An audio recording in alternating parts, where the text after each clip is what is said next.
Hi friends, drive with Maruti Instagram పేజ్కి స్వాగతం. నేను మీ మారుతి చెట్పల్లి. ప్రజెంట్ వచ్చేసి నేను గోకర్ణలో ఉన్నాను. గోకర్ణలో ఇప్పుడున్న సిచ్యువేషన్స్ ఏంటి అంటే, గోకర్ణ ఆలయ దర్శనానికి వెళ్ళాలంటే ఖచ్చితంగా ట్రెడిషనల్గానే వెళ్ళాల్సి ఉంటుంది. బాయ్స్ ఖచ్చితంగా లుంగిని ధరించిన తర్వాతనే ఆలయంలోకి అయితే ఎంట్రీ చేయడం జరుగుతుంది.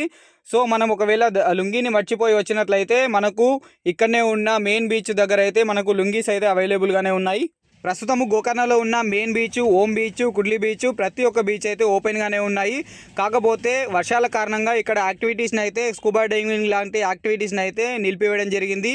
తిరిగి ఆ యాక్టివిటీస్ని అయితే అక్టోబర్ 1 నుంచి ప్రారంభించడం జరుగుతుంది. మీరు గోకర్ణలో ఉన్న బెస్ట్ స్టే ఎక్కడో తెలుసుకోవాలంటే కామెంట్ చేయండి. మీరు కనుక దండెల్లి, గోకర్ణ, మురుదేశ్వర్ రావాలనుకున్నట్లయితే ఖచ్చితంగా అక్టోబర్ 1 తర్వాతనే ప్లాన్ చేసుకోండి. ఎందుకంటే అప్పుడే యాక్టివిటీస్ అనేవి ప్రారంభమవుతాయి. ఓకే ఫ్రెండ్స్, ఈ వీడియో మీకు నచ్చింది అనుకుంటున్నాను. నచ్చినట్లయితే లైక్ చేయండి. ఈ వీడియో ఎవరైతే గోకర్ణ వస్తున్నారో వాళ్ళకి ఈ వీడియోని అయితే షేర్ చేయండి.